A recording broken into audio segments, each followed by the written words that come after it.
I used to have a mentor who sometimes was telling me exactly how I should do things. I didn't learn much back then. But when he changed and started sharing with me his experiences, how he dealt with certain things, not because I asked him about, hey, I have this problem, how should I solve it? No, I would just talk with him. And yeah, he would know what my challenges were.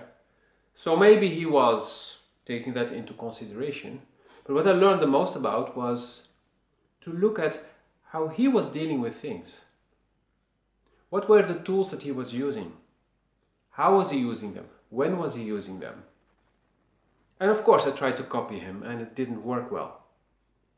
But at a certain moment I realized, and that was actually relatively recently, that I should detach from the how and just take all the tools that are at my disposal, that I feel I could use, let go of those that I simply don't resonate with, and just carry them with me.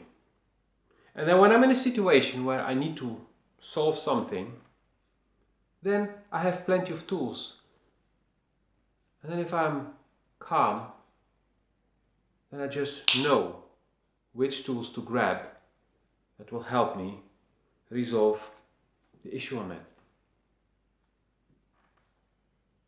So now, today, when I coach people, I often share a story. This is what I've been doing in plenty of my videos, and I will keep doing that. Or I ask them questions. Questions that will put them to think and to look at things differently, to look at things from a different perspective. Because the answers, the solutions, I'm not the one who has them. Not the solutions for your problems. They are within you. You already have them, but you don't see them yet. You're not aware that you're carrying around the tools that you need to solve. Or you have tools, but you have no idea how to use them. And that's where a coach comes in. My goal is not to work with you for eternity. My goal is to help you learn how you can find the best way for you, and from there move on. Of course, I can do some mentoring, but there's a difference. In mentoring, it's not helping you solve each problem that you have. Mentoring is a more continuous sharing of my experiences. A good mentor is not telling you what to do. A good mentor is just sharing with you his stories. The stories of his life, or the stories he picked up somewhere else that he feels could benefit you. A good mentor will be asking you difficult questions. Not closed questions like, is it like this or is it like that? No. How would you, what would you do or grab or choose? Often questions will be, try to look at it from a different perspective. What do you see now? Turn the thing around. It's like when playing chess or another board game. Turn the board around, just have a different look. And then you may see what the opponent is doing. Your opponent being your problem. So what is the real problem? Where is it heading? What is it trying to teach you? So asking for help is basically taking the first step to really start to learn to do things by yourself. I'm not saying this means you need to do everything by yourself in your life. No, this is taking ownership. And by doing things by yourself means you decide when you do something, and when you ask somebody else to do something for you, but you need to be very clear when you do this, when you ask somebody else to do something for you, and what the implications are. Asking somebody else to do your bookkeeping because you simply don't know how to do bookkeeping is okay. Why? Because you may pay that person 1 hour worth of your time, because that person will do it in 1 hour, maybe even a half an hour, and it will save you multiple hours, because as you don't know how to do your bookkeeping, it would take you 2, 3, 4, 5, 6, 7 hours. So in that case, you would save time and be able to make more money in that time, or to enjoy more your free time, doing things you like to do that are not related to work. But when you have a problem with another person, then asking somebody else to go and solve the problem for you with that person, that's not really when I say, good job. That's not taking ownership. You can say, hey, I'm outsourcing my problems. No, that's outsourcing responsibilities. You are always responsible for your own life, and you should be the captain of your own life, sitting in the captain's seat and driving the truck, flying the airplane through your life, maybe going with the flow, riding the wave. But it's you deciding, like, oh, there's the wave coming, now I'm going to do this move because I want to ride that wave. Not like, hey, could you please push me on that, on whatever wave so I can... No. It's not even possible when you are surfing, for example. You need to choose yourself. It's similar to having your parents telling you who to marry and who to love.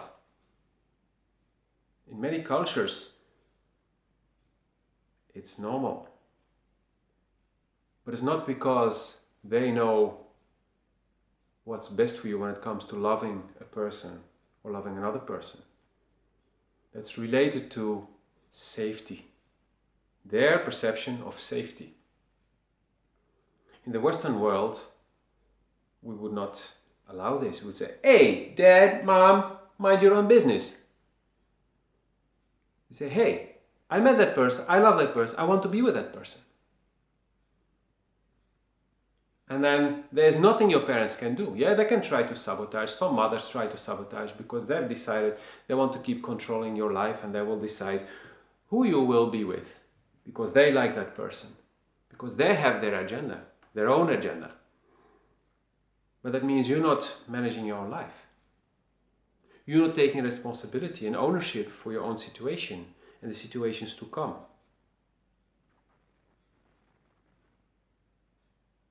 There are many cases, many examples I can give.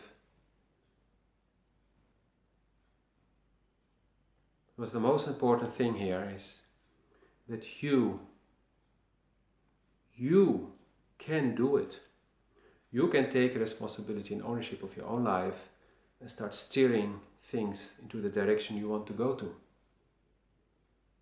And of course, you may need help learning how to do that, what to use for that. And the one thing I've said in most of my previous 100 or more videos is, go in here, feel, and you'll know which direction to go. You'll know what's the first step to take. And many have said it.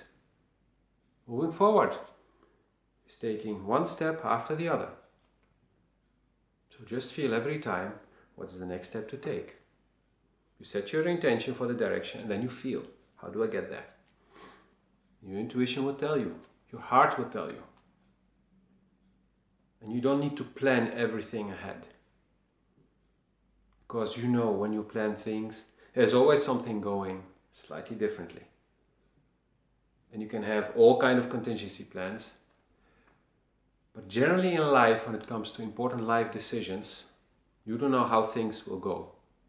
You don't know how things will unwrap. So you set your intention, and then you feel, and you let your intuition tell you how to get there. And it's almost never just like that. It's like, and why? Because on the way, you will pick up new tools you need to get to your destination. Tools that you don't know today when you start and you say, I want to get there. You don't know you need those tools. If you know, you can say, okay, I will grab these tools and those tools. But even there, you can say, okay, I want these tools, or I would say, I want the perfect tools that I need for my journey, not what other people say I need, or what I personally need for my journey, for me to get from here to there. I want them to come on my path. And then you let go and you start walking. Step by step, feeling, next step. And you will see, you will get on your path, you will find the exact tools that you need. Not what your neighbor needs, not what your friend needs, not even your best friend needs, not even your soulmate needs. No, what you need.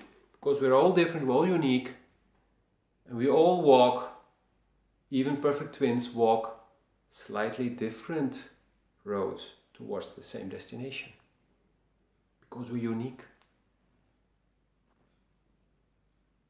That is how I help people and how I today ask for help most of the time. Yeah, sometimes I say, could you please solve? But that's just laziness. It's just like, yeah. And then I know already, like, that person cannot really solve the problem for me. That person can tell me what that person sees or feels that I should be doing. But then at the end, if I ask 3, 4, 5 different people, what should I do now to fill that room with clients or to make $1 million? I will get a different answer from each and every one of them. They may be similar, but will still be different because they are all unique and they will say what they believe would work for them or what they think would work for me if they know me well. But it's the finesse, the fine-tuning. So please, don't be afraid to ask for help. But first, decide to take ownership of your life. And I guarantee you, once you do that, your life will start to go like this. See you next video. And if you have any questions, leave them in the comments or contact me. Looking forward to working with you and to hearing from you. Have a wonderful day.